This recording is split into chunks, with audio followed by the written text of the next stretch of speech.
Law 44 of the 48 Laws of Power by Robert Greene states, "Disarm and infuriate with the mirror effect." This law teaches the powerful psychological tactic of mirroring, reflecting your enemy's actions, attitudes, or strategies to confuse, unsettle, or dominate them. Mirroring can be used in multiple ways. You can mimic behavior to unsettle opponents, reflect back their weaknesses, or expose their flaws by imitating them.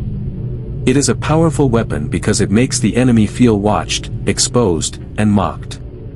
Humans are naturally self-centered, and when they see a reflection of their own behavior, it often causes discomfort, anger, or confusion. One powerful historical example comes from the court of Louis XIV. A courtier named the Duc de Lauzun tried to impress the king with his wit and arrogance. But instead of punishing him directly, Louis XIV mirrored his arrogance subtly. He responded to the Duke's sarcasm with polite, cold silence and echoed his mockery in reverse. Eventually, the Duke was driven mad by the king's composure and the reflection of his own behavior. Mirroring not only unsettles, but it also steals the power of originality from the opponent. If someone tries to act unpredictably, and you match their unpredictability, they lose control of the narrative. If someone insults you, and you echo their tone and words, they find themselves arguing with a version of themselves. In warfare, mirroring is a tactic that can demoralize the enemy. In guerrilla warfare, for instance, rebels often mimic the uniforms or tactics of the dominant army to confuse and gain advantage. The Viet Cong used this method during the Vietnam War, appearing suddenly in American-style clothing and disrupting troop morale. In personal relationships or business, mirroring can be both defensive and offensive. If someone is being passive-aggressive, mirroring that tone back can expose their tactics. If a competitor in business copies your product or marketing, copying theirs in return neutralizes their advantage. It becomes a stalemate where the enemy loses their edge. However, mirroring should be used with precision. Overuse can become obvious and lose its power. The key is to reflect just enough to cause psychological disturbance without making it apparent that you are mimicking. Actors, diplomats, negotiators, and spies all use this tactic. When negotiating, mirroring the body language or phrasing of the other party can create rapport or confuse them, depending on the intent. If someone raises their voice, and you calmly mirror their phrasing but not their tone, it highlights their aggression and weakens their position. Another brilliant example comes from Mahatma Gandhi. During British colonial rule in India, the British portrayed themselves as civilized and orderly. Gandhi mirrored this image by dressing simply, acting calmly, and using non-violent protest. He held up a moral mirror that reflected British hypocrisy. His calm demeanor contrasted with British brutality, exposing their cruelty. Mirroring forces your enemies to confront their own reflection. It denies them the pleasure of control. It often leads them to self-destruction because they are thrown off balance. The mirror effect is not just about copying, it is about reflecting the deeper reality of the enemy's flaws, tactics, or intentions. In literature, mirroring is also used to deepen conflict.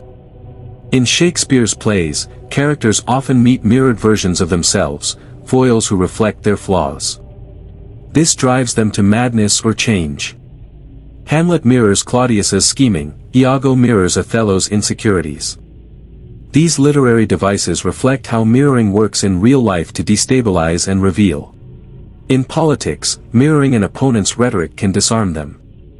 If a populist leader uses nationalism, a rival can echo nationalist sentiments while subtly subverting their message.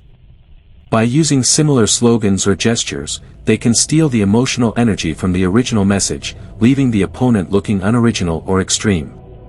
In social manipulation, mirroring creates the illusion of connection. When someone copies your gestures or speech patterns, you unconsciously feel more aligned with them. This is why con artists and manipulators often mirror their victims. It lowers defenses. But when used strategically, mirroring can provoke rage. Narcissists, in particular, react strongly to being mirrored because it confronts their fragile ego with their own behavior. By calmly reflecting their arrogance or manipulation, you can provoke an outburst, exposing them to others. The mirror also functions as a shield. When attacked, rather than retaliating directly, you reflect the attack. This both deflects and destabilizes. It confuses the attacker because they see their own strategy fail. It is a judo move of the mind, using the opponent's energy against them. In leadership, mirroring can neutralize opposition. If critics accuse a leader of being rigid, the leader might mirror that accusation subtly by showing how the critics themselves are inflexible. This indirect method shifts the narrative without confrontation. To apply this law in real life. When insulted, repeat the insult calmly with a twist. It puts the aggressor on the defensive. When manipulated, mirror the manipulator's tactics to reveal their game. When someone is unpredictable, become a mirror, reflect their moves so they lose the sense of control. In conversations, use mirroring to build rapport subtly, then use that bond to influence. But always remember, the mirror is a tool, not a mask. Don't lose your identity in the act. Use it with intention, clarity, and strategic focus. Law 44 reminds us that reflection is power. When your enemy sees themselves in your actions, they feel exposed. And exposure leads to vulnerability.